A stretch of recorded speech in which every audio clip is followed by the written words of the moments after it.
forget to like and subscribe. And hit the notification bell so we can go to college and get more knowledge. You mentioned the sort of the mass of digital assets that are out there as well. I had an interesting conversation with Gavin Wood of Parity very recently, and he said he doesn't expect a lot of these cryptocurrencies to survive, and effectively in the world of whatever becomes Web3, that people aren't going to want to trade in and out of loads of coins to kind of use services as well. What's your view?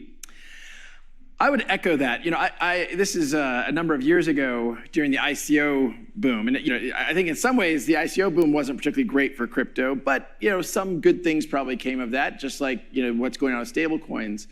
I said somewhat controversially around that period that I thought 99% of crypto, at the time there were 2,000, not 19,000. And I said that I thought 99% of them would probably go to zero. And that didn't make me a lot of friends in the crypto world. Since then I've been very wrong, I guess, because now there's 19,000. So we've moved the other direction. I would agree with Gavin. It's not clear to me whether there's a place for all of these. But I also think as you go from first generation technologies to second generation, you get more specific use cases for specific types of solutions.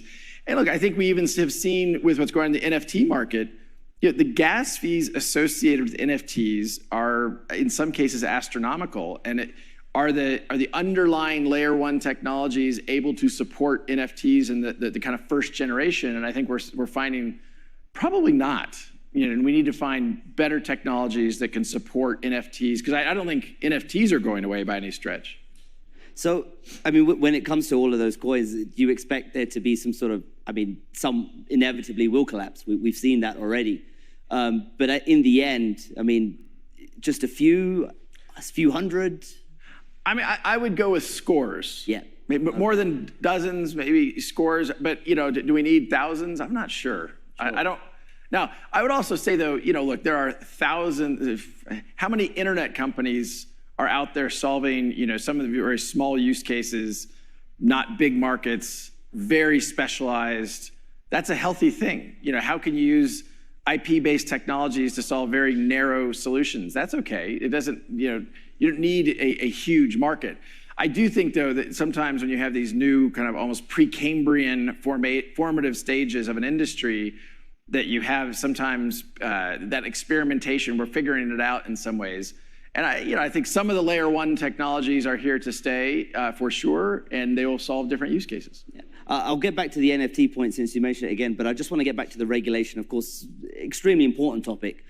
What is it that you would like to see from the global regulators at this point? It's hard to say global because there's no consensus at this point. Let's just take the US at the moment. Clarity and certainty. And actually, I will say that globally, and then we can talk about the US more. But, I certainly have said, and I think the team at Ripple has said for years, the industry lacks clarity and lacks certainty. The overwhelming majority of people working in the crypto industry, I think, are good actors that want to do right by regulators. But when the rules of the road aren't clear, it's very difficult to manage within that. And so for entrepreneurs and investors to participate in these markets, to invest in companies in this space, you want that clarity and certainty. In the United States, we have been clamoring for that, and frankly, I personally was at the United States SEC office 4 or 5 times in the years leading up to their decision to file a lawsuit saying that XRP, again, the digital asset Ripple uses in our technology stack, their assertion that that's a security. You have other countries that demonstrate how out of step the United States is with really the G20. We talk about Switzerland here, we talk about Singapore, we talk about the UK, Japan. Even the UAE is way ahead in providing that clarity and certainty that I think allows investors and entrepreneurs to build on these technologies. I have a couple of reactions. One is, in some ways, she's in good company. There's others like Warren Buffett and Charlie Munger who've made derogatory comments. But not that long ago, Jamie Dimon, someone who said they thought Bitcoin was, I think, a fraud, and has subsequently come around and realized that, in my judgment, this is an industry that is not going away. It's valued today at about $1.2, $1.3 trillion. But I do think, and I've spoken to Christine Lagarde personally, and I think we need to stop measuring it just by what's going on with the overall value, and how are these assets being used to solve real-world problems. And I think time and time again, we're seeing more and more real use cases solving real scaled problems where blockchain technologies can reduce friction measured by cost and speed in a way that I think improves the overall economy. Does the fact that these 19,000 cryptocurrencies have been largely used as speculative assets do damage to the underlying case that you're arguing for? I think absolutely yes. And it's frustrating. You know, I said when there were about 2,000, so as you said correctly, there's about 19,000 today. When there were about 2,000, I got some heat from the crypto market by saying that something like 99% of them I thought would go to zero. And that wasn't a popular statement, suggesting that only 20 would be around. Well, now you have 19,000. You know, my prediction, at least for now, has been moved the wrong direction. But, you know, there are some tokens out there that I think are focused on solving a problem. And those are ones that I can see being used in the future. And we could give a number of different examples. Some of them are present here in Davos. But there's also ones that I look at, I hear the description, and I don't get it. And I think there is risk, as Christine Lagarde commented. They are speculative, they are risky, but that doesn't mean there isn't real opportunity. Brad, I find this conversation refreshing. We've spoken to so many crypto experts out there who know nothing about this and who just want the gamification of it. They just want to encourage people into various Ponzi schemes.